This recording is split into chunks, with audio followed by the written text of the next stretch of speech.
ne ya mun waya cewa ga wasu nan mutum biyu suna nema na, sai ya ce musu bai san ni ba, bai kuma san inda nake ba.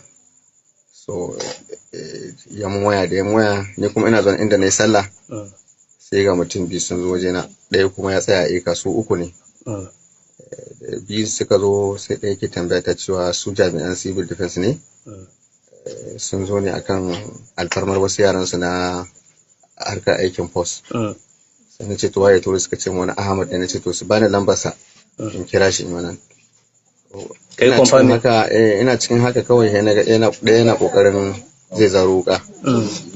To kawai sai na faɗa wani gida wanda yake kusa da ni. A lokacin na tada mutum ɗaya da mata guda uku a gurin.